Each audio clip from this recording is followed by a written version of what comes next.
Hi everyone, it's Talk Tuesday. And we are here with Welcome Home Realty at Keller Williams Preferred, and we are talking to Allie Wilmoth of Allie Wilmoth Interior Designs. She's pretty important to us because she tells us how to design everything and make everything look really pretty after they purchase the home, right? Yes. Okay, awesome. So, welcome. Thank you. Well, we're recording a couple of days early, so it's kind of a nasty, ugly day, but we're going to make it nice and pretty because we're going to talk to you and you're going to brighten our day, right? I hope so. So tell me a little bit about yourself. Well, I grew up in the area and went to Meredith College for interior design. And then when I got out, I went into furniture for a few years and worked at a local furniture store. And then I decided that I was ready for a change and decided to go out on my own and do my own business about a year ago. My actual date of being all on my own as an interior designer was 1 year in July. Oh, awesome. Yay. Well, happy belated 1 year anniversary. Thank you. So tell me a little about, you're married, right? Yes. And you have two little ones? Yes. Okay. Two girls, a 4-year-old and a 2-year-old. And they're probably keeping you busy too. Yeah, they are. Yeah. What else so tell me a little about what kind of designs you like to create. What are your favorites? I mostly stick with residential. I do a little bit of commercial in terms of like offices or community clubhouses, things like that. I'm pretty traditional myself. I like to add in a few transitional elements and modern elements in my design. And I also kind of like to find like special finds at antique stores and things like that to really mix it up and be eclectic. Do you have a favorite store here in Raleigh? I have a few. It depends on what we're looking for. I've been known to go to antique stores to find things like Suzanne's Antiques or the Vintage Village. Mm-hmm. I also have a few artisans in my back pocket that I'll use for like custom pieces. In terms of like bigger box stores, I like to go to Vance Furniture in Henderson. It's kind of a little known place, but they can order all sorts of things. There's a lot of places in Raleigh, just in downtown Raleigh, where you can find furniture and light fixtures and flooring and lots of things that to the trade we have more resources than just hitting Furniture Row or something like that. So we can really get out there and find that secret hidden piece that'll really make your space. That's awesome. And so tell me a little bit about your process. What do you usually do when someone calls you up and say, hey, I need something to be done with my family room? What do you usually do? I will start usually with a consultation. I can do anything from just one quick hour-long consultation, and we walk around your space and say, move that chair there, do that there. And then I'll also sometimes, depending upon what someone needs, we can build from the ground up. And so if you just wanted to do one room, I might do a room design and get all the measurements and go and draft it online and then do a 3D rendering. And I come back and meet with you with the rendering and a plan and the design board, picked out all the furniture, everything you would need from start to finish. And then I'll also help you with purchasing and getting it all the way until install, making sure everything runs smoothly for you. So will you do anything like, let's say someone wants to build a custom home and they just want information on how to lay flooring and what kind of paint to use and stuff like that. Is that things that you help them with as well? Yes, I generally help with the selections of them. So if you just needed a quick consultation at the flooring company to help pick something, I could do that. Or, like I said, if you were doing the whole space, the whole room, we'd probably go together and pick your flooring. Or, if you want wall colors, I come out with my samples and we can look through and pick a sample out. Wallpaper, same thing. So any finish pretty much. I've got a contractor that I like to use, and I'll bring him out sometimes and just make sure that we have all the tools we need. Cool. And what's your favorite room to design? That's a tricky one. I don't know that it's necessarily a room, but I definitely have things that I'll get excited about. Sometimes like a kid's room where, kind of the sky's the limit. Or something where somebody's starting completely over from scratch and they want something completely different. That's always fun to do. You walk into a room and it's beige carpet, beige walls, and you're like, do something with it. Yeah.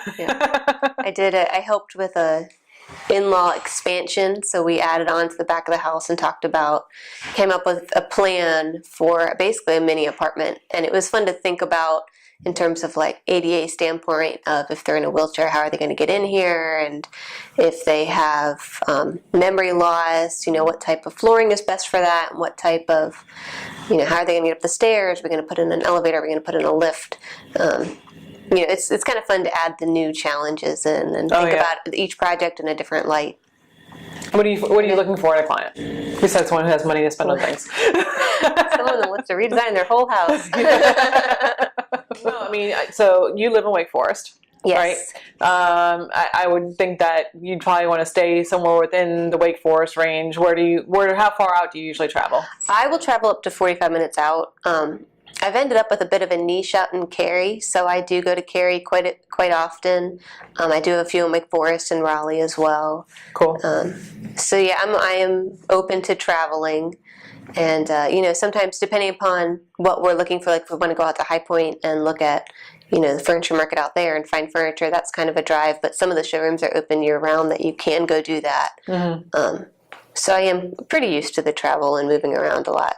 Yeah, you just don't want to have to, if you have to go someplace weekly, you don't have to be going out to High Point every week, right? Yeah, I don't typically do it weekly because we meet once in the beginning, and then depending upon how much need there is, we meet again when the design is finalized, and then usually on installation, because we try to get everything delivered all around the same time.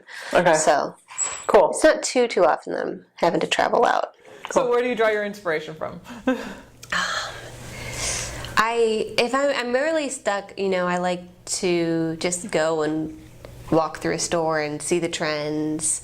I like to go to, the art museum. There's times that just pulling out a designer magazine, things like that will really kind of help spark some inspiration. Sometimes just from Instagram. If I'm really stuck on a new project and want to figure out how to change it this way or that way, sometimes Instagram's a fun way to just see what people are doing and get inspiration that way as well. Cool. I'm excited about that because I'm a big Pinterest person. Yeah. Like I pin everything all over the place, and then I look back and I'm like, what did I pin that for? So. Little bit about the future of what's going on in interior design. Is gray ever going to go away? I feel like it's a new neutral almost. It is going away, and beiges are kind of making a comeback. Golds are making a big comeback. Yeah, I'm sure you've already like seen everywhere. That was the only thing at market. It was just like gold. So there was no bronze. There's just gold everywhere. Yeah. But I think gray is changing in the fact that it's not everywhere. Mm-hmm. You're not going to have gray walls and gray floor and gray furniture and everything else. People are doing a lot more pops, like a neutral base and then maybe like a green sofa, or teal window treatments, and just big and a little bit more bold. Kind of have that statement to it. Yeah, like the big bright colors. I see a lot. Yellow doors or. Like just something that's bright and, I guess, to me, cheery. Yeah. Well, and, even like big wall art is really in, having a whole wall of one big piece. It's very in. Yeah, it's like the new gallery wall, having a big piece of wall art. Yeah, I like that idea. I'll have to think about that. Yeah. And mixed metals are very in. We're not just going to do all gold. We're going to do gold and black or gold and chrome, things like that. So the Parade of Homes ended up last week, was the last weekend of it, and I noticed in a lot of houses they did have gold in them. Mm-hmm. So gold is making a huge swing into the market, I guess. Yeah. And the polished finishes are coming back.